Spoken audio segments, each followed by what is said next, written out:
Oh, Nobby's gone. And talk to the pianist. I decided not. No, okay.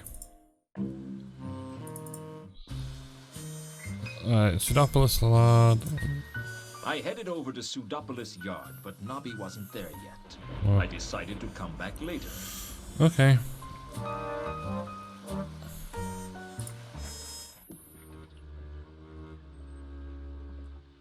Still here? Not for much longer, I hope.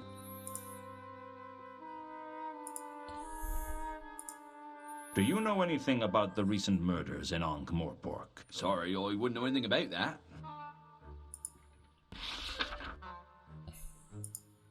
It's got nothing. Well, safe voyage, if that's possible.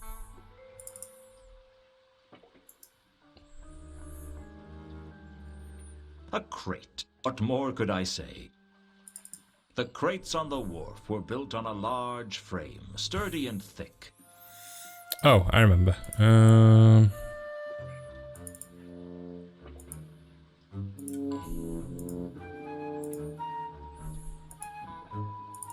I didn't much like being jammed into a crate and loaded onto the ship, but I could think of worse fates. Like being jammed into a crate full of rats and loaded onto the ship. What's your name then, little fellow?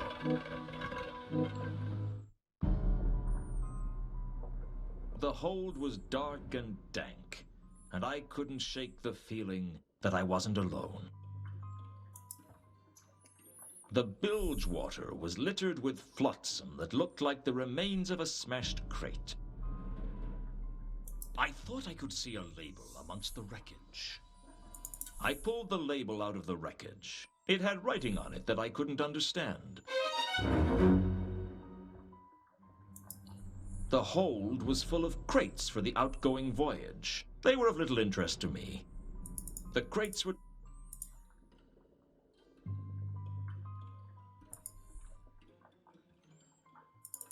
So I don't think I can do anything with the flotsam. It was just flotsam.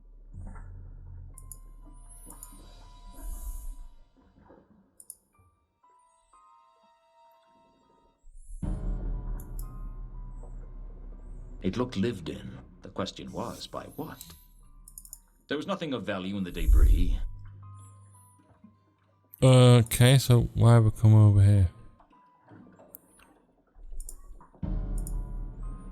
I'd pulled the label out of the flotsam in the bilge water of the Milka.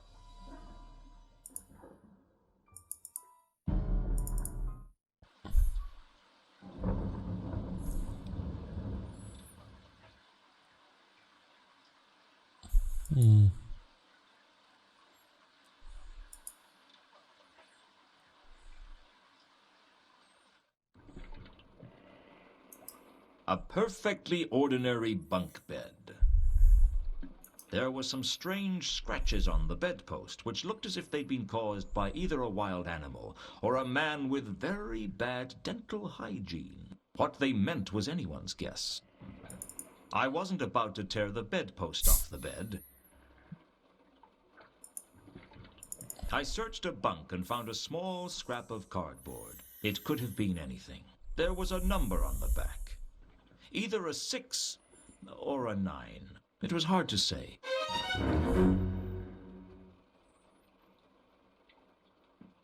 A bunk bed like any other. I searched one of the bunks but found nothing useful, and nothing I wanted to think too closely about. Is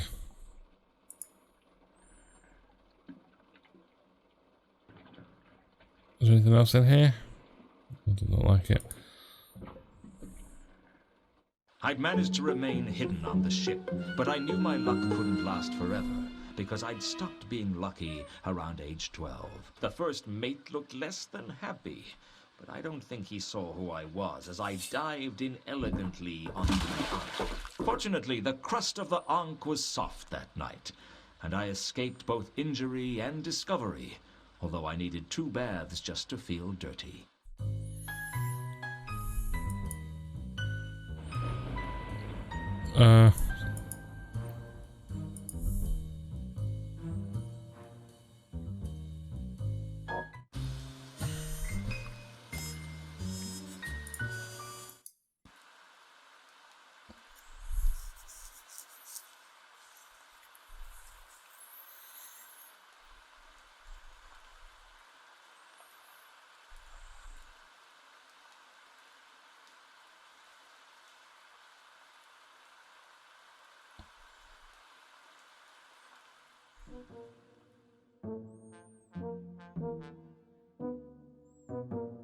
There was an ordinary bell on the reception desk. There was something about it that really made you want to strike it. I really wanted to ring the bell, but given that Nobby was right in front of me, it would just have wound him up. So I don't think there's any. I can only talk to Nobby. Hello again, Nobby. Hello, Luton. Did I disturb you? No. What made you think that? Well, there appears to be smoke coming from your ear. That. Well, I've been working hard, you see. Working so hard that your ears have caught fire. Don't worry about it, Nobby. It's not like I'm going to report you. I have been working, see?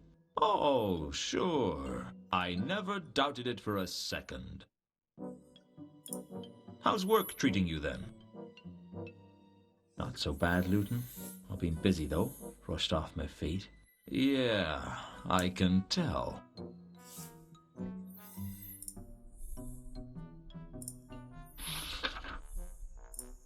Do you know anything about a man named Mundy? Never heard of him. Have you learned anything about the Milka? Yeah, not as such, no. You go to great lengths to conceal how little work you do, don't you? Hey. What do you know about a woman named Carlotta? Never heard of him. I don't suppose you've investigated the passengers on the Milka, have you? Of course I have. Sorry, but you're not the most, diligent of investigators. I work as hard as any man of my rank. You're the only man of your rank. There's 3 dwarfs, 2 troll, a woman and a zombie with the same rank as you, but you're the only human male. I know you're human because you carry a bit of paper to prove it, signed by the midwife. The maleness, I'll take that on trust. Do you want me to help you or not? What have you got? Well, I interviewed one of the passengers. What did you learn? That's official watch business. You didn't learn anything, did you? Not as such, no. Any chance I could interview this passenger? I don't see why not.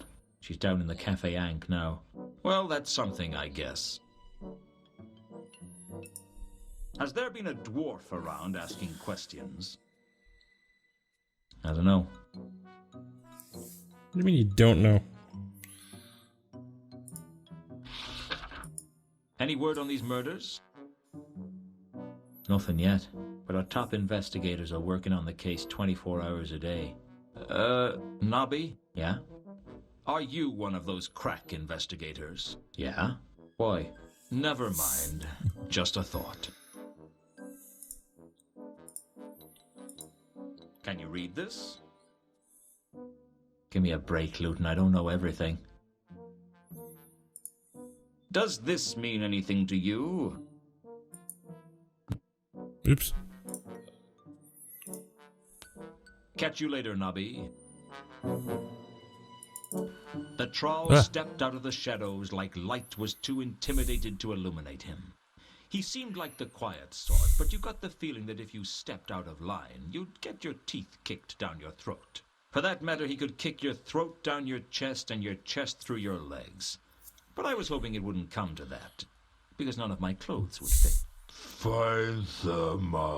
Sorry, friend, I don't understand. Find them. You want me to find Therma? Is that it? Well, what is it? A person? A thing? Look, if we're going to carry out a conversation, it'd help for you to talk. Find them. Okay, find Therma. What's your name, friend? There was something about a troll that big that made you want to call him friend. Malachite. Find them. You've got to find her. I wasn't about to argue with a troll that could twist my head off and use it as a cocktail onion. Okay, friend, what can you tell me about her? Any suggestions of where I should start looking? Used to sing at the Octarine Ballad. Find them. Gotta find Therma. How can I contact you? Find Therma. That was all he said. I guess he wasn't very bright. But then there's things under damp logs that are brighter than most trawls.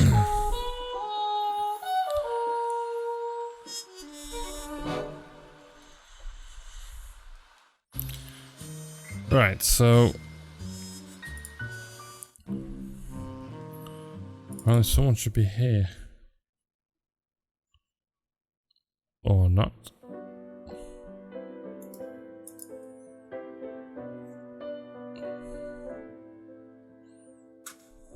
You can't recall. No. If That was weird. whiskey knocked you flat, or if everything was I thought I told you never to... Ilsa. I thought I would never see her again. I prayed that I'd never see her again. But either the gods didn't listen, or they were having a laugh at my expense. Knowing the gods of the Discworld, I had a pretty good idea which. Play it again, Sam. You know what? No one's ever going to believe you said that. Hello, Ilsa. How long's it been? Too long. That's funny. I was thinking that it wasn't long enough. Aren't you pleased to see me? Sure. Like a jellyfish praying for the tide to come in. What's that supposed to mean? If I always knew what I meant, I'd be a genius. Back then, you always knew what to say. I still know what to say. I just choose not to. You're getting a big kick out of making me feel cheap, aren't you? Well, maybe I had it coming. Hey, don't take my side. You'll take all the fun out of it. I spent years rehearsing what I'd say if I saw you again. What I'd ask you. I tried to imagine what you'd say. But now I'm here. You can't think of anything to say? Now you're here, and I just want to slap you. Just once. Across the cheek. What will that prove? That I still haven't forgiven you. You're not making this easy, Luton. Did you think I would? Did you think I'd just come bouncing up to you like a trained puppy? Maybe I'd wag my tail and wait for you to throw me a stick. Well, I'm never going to be another woman's dog for as long as I live. That's cruel. Not as cruel as the day you left me. What made you ask for that song? I was feeling sentimental. It's good to know that you still remember me. How could I forget? I don't know. But you managed to leave. I figured you'd probably manage to forget as well. Never. I tried to forget you. I tried to forget the day you left. I tried to forget the good times. I tried to drown your memory in cheap whiskey. And did you forget? I don't remember. I still remember you. That's what the song means to me. It's everything that's good about our time together. You got lucky, Ilsa. You got all the good memories, and I got all the bad. It didn't have to be like that. It's always like that. I suppose you have some explanation for what you did. Some pat excuse that'll make everything all right. There's no excuse for what I did. At least we agree on one thing. Why do you hate me so much? Because I had everything when I had you. And when you left, you took everything with you. It's easy to hate someone who took it all away from you. It hurts to hear you talk like this. Good.